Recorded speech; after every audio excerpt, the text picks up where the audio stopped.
let's talk about the factors that can shift the demand curve. We know that a shift of the demand curve is a change in the quantity demanded at any given price, and that is represented by the shift of the demand curve to a new position, either left or right. So here is an example. We have price of cotton on the y-axis and quantity of cotton on the x-axis, and we see the demand curve in 2007. So it represents all the quantities of cotton that are demanded at each hypothetical price. So at $2, at $1.75, at $1.50, and so on. But something happens, something changes, and in 2010, the demand curve is on the right. So it shifts to the right. So that means that at every price, whether it's $2 or 75 cents or $1.50, quantity demanded is higher. In this case, we say the demand went up or shifted to the right. So it's important to remember that the movement along the demand curve is not the same as the shift of the demand curve. Movement along the demand curve can only be caused in the change in price. So when we went from point A to point B, this was the change in quantity demanded, not demand, and this change was caused by the drop in price. The price dropped from $1.50 to $1, and quantity demanded increased from 8.1 to almost 10 billions of pounds. So movement along the demand curve can only be caused by the change in the price of that specific good. But a shift of the demand curve means that at every given price, the quantity demanded is higher. So that means the demand increased. When we say the demand decreased, we mean that the whole demand curve shifted to the left. So at any given price, consumers now demand a smaller quantity than before. Here it is represented from the shift from D1 to D3. When we say the demand increased, we mean that it shifted to the right. So at any given price, consumers demand more than before. So that is here represented by the shift from D1 to D2. So to illustrate this again, increase in quantity demanded means we're going to be moving just along the curve. So we start at P1 and Q1 at this point over here. And let's say the price of the good decreases.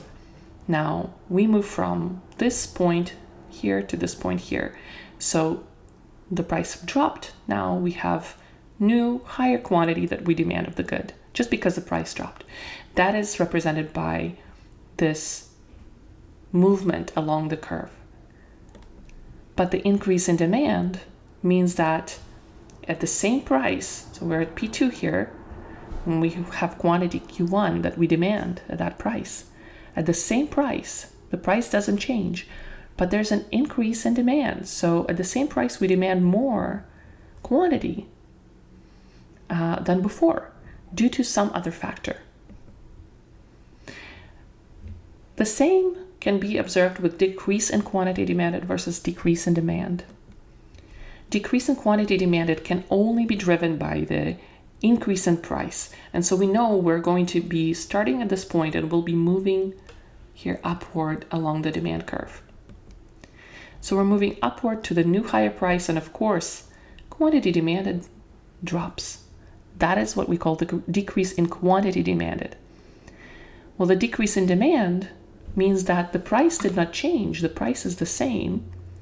So we demand at this price, this quantity Q1. Something changes, something that's not the price of the good. And now we have a lower quantity Q2. So that is a drop in demand or decrease in demand that was driven by something other than price. What can cause a demand curve to shift? Here are the list of factors. Changes in income, and with regards to that, we categorize goods as normal versus inferior. Changes in the prices of related goods. This categorizes goods as substitutes or complements. Changes in consumer preferences or tastes. Changes in number of consumers or population, and changes in expectations. So the first factor is the change in income. And here we have normal goods versus inferior goods. When the good is a normal good, we say that the increase in income increases the demand for a good. So the good is a normal good. So income rises, the demand increases or shifts to the right. The income goes down, the demand decreases or shifts left. But we also can have inferior goods. When a rise in income decreases the demand for a good, it is called an inferior good. So when your income increases, you want less of the good, that is an inferior good. So in this case, a normal good would be something like pasta, and an inferior good would be something like ramen. The second factor is the change in the prices of related goods. We call two goods substitutes if a fall in the price of one good makes consumers less willing to buy the other good. We call the goods complements if the fall in the price of one good makes people more willing to buy the other good. So substitutes, some examples are ice cream and frozen yogurt. If the price of ice cream goes down, we demand less frozen yogurt because we will buy more ice cream because it's cheaper now. Or rice and pasta. If the price of rice goes down, we demand less pasta because we're substituting towards a cheaper good. Complements. Some examples of the complements are peanut butter and jelly, spaghetti and meatballs, etc. So when the price of peanut butter goes down, we buy more jelly because we buy those goods together as a rule. The third factor is changes in tastes or consumer preferences. Suppose a good becomes more popular, so demand goes up. Changes in the number of consumers or population. When population increases, demand goes up or shifts right. When population decreases, demand goes down or shifts left. Changes in expectations also affect the demand curve. Suppose the consumers expect the prices to rise in the future, so the demand will go up today. We want to buy this good before the prices go up. Suppose consumers expect a lower price in the future, like a sale. The demand will go down today. The consumers are waiting till the sale to get this good. Again, remember that demand goes up means demand curve shifts right. Demand goes down means the demand curve shifts left. Let's practice the causes of demand shifts. Suppose price of a substitute goes up. What happens to the demand for the good? The demand for the good increases or shifts to the right. If the price of a complement goes up,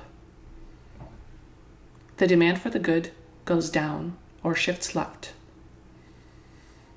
So we buy the complements together. If price of one complement goes up, we buy less of the other good as well. Suppose income goes up. What happens to the demand of a good?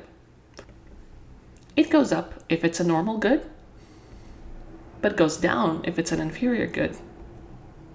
Suppose the good becomes really popular. What happens to the demand? It goes up or shifts right. Suppose the consumers expect the price to rise in the future.